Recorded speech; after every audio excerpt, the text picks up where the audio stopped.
ಸತ್ಯ ಇಲ್ದಿದ್ರೆ ಜನ ದಡ್ರಲ್ಲ, ಪದೇ ಪದೇ ಹೋಗಿ ದುಡ್ಡು ಬೋಳಿಸ್ಕೊಳಕ್ಕೆ. ಹೆಬ್ಬೆಟ್ಟಿಂದ ತಲೆವರೆಗೂ ಎಲ್ಲ ಕೀಲ್ಗಳನ್ನು ನಮ್ ಸಲ್ಮಾನ್ ರೆಡಿ ಮಾಡ್ಕೊಡ್ತಾನೆ. ಬಾಡಿ ರಿಲೀಫ್ ಗೆ ಥೈಲ್ಯಾಂಡ್ ಗೆ ಹೋಗ್ಬಿಟ್ಟು ತಾಯಿ ಮಸಾಜ್ ಗಳೆಲ್ಲ ಮಾಡಿಸ್ಕೊಂಡಿದ್ದೀನಿ. ಆದ್ರೆ ಒಂದ್ಸಲಿ ಈ ಜಾಗದಲ್ಲಿ ಬೋನ್ ಎಲ್ಲ ಸೆಟ್ ಮಾಡಿಸ್ಕೊಂಡಾಗ್ಲೇ ಗೊತ್ತಾಯ್ತು ನಮ್ಮ ಬಾಡಿ ರಿಲೀಫ್ ಆಗಕ್ಕೆ ಮತ್ತೆ ಫ್ಲೆಕ್ಸಿಬಲ್ ಆಗಕ್ಕೆ ಯಾವ ಚಿಕಿತ್ಸೆ ಅವಶ್ಯಕತೆ ಇದೆ ಅಂತ.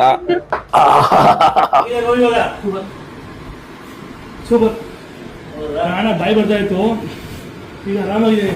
ನಮ್ಮ ಮೈಸೂರಲ್ಲಿ ಮೂಳೆಗಳು ಕೀಲ್ಗಳು ಟೈಟು ಲೂಸು ಆದವ್ರಿಗೆ, ಮುರ್ಕೊಂಡವ್ರಿಗೆ, ಡಿಸ್ಲೊಕೇಟ್ ಆದವ್ರಿಗೆ, ಉಳುಕು ಬಂದವ್ರಿಗೆ, ಮತ್ತೆ ಹಳೆ ಜಾಯಿಂಟ್ ಪೈನು, ಮಂಡಿ ನೋವು, ಸೊಂಟ ನೋವು, ಕತ್ತು ನೋವು, ಈ ತರ ನಾನಾ ನೋವುಗಳಿಗೆ ಮೈಸೂರಿನ ಹೆಸರಾಂತ ಪೈಲ್ವಾನ್ ಅವರು ಅವರ ಹಿರಿಯ ತಲೆಮಾರಿನಿಂದ ಬಂದ ಆಯುರ್ವೇದಿಕ್ ಚಿಕಿತ್ಸೆ ಮತ್ತು ಔಷಧಿ ಪದ್ಧತಿಯಿಂದ ಮೈಸೂರಿನ ಅಗ್ರಹಾರ ಸರ್ಕಲ್ ಅಲ್ಲಿರುವ ಭಾರತ್ ಬೋನ್ ಸೆಂಟರ್ ಅಲ್ಲಿ ಸಂಪೂರ್ಣವಾದ ಚಿಕಿತ್ಸೆ ಕೊಡ್ತಾರೆ. ಹೇಗೆಲ್ಲ ನಮ್ಮ ಮೂಳೆಗಳನ್ನ ಸೆಟ್ ಮಾಡ್ತಾರೆ ಅಂತ ನಿಮ್ಗೆ ಸ್ಟಾರ್ಟಿಂಗ್ ಎಲ್ಲ ಟ್ರೈಲರ್ ತೋರಿಸಿದೀನಿ. ಭಾರತ್ ಬೋನ್ ಸೆಂಟರ್ ನಲ್ಲಿ ಪಾರಂಪರಿಕವಾಗಿ ಆಯುರ್ವೇದಿಕ್ ಚಿಕಿತ್ಸೆನ ಯಾರಿಗೆಲ್ಲ ಕೊಡ್ತಾರೆ, ಹೇಗೆಲ್ಲ ಕೊಡ್ತಾರೆ ಅಂತ ಸದ್ಯಕ್ಕೆ ಈ ವಿಡಿಯೋದಲ್ಲಿ ನಿಮಗೆ ತೋರಿಸ್ತೀನಿ. ಮಿಸ್ ಮಾಡದೆ ಈ ವಿಡಿಯೋನ ನೋಡ್ತಾ ಇರೋರೆಲ್ಲ ಶೇರ್ ಮಾಡಿ, ಖಂಡಿತ ತುಂಬಾ ಜನಕ್ಕೆ ಇದು ಹೆಲ್ಪ್ ಆಗುತ್ತೆ.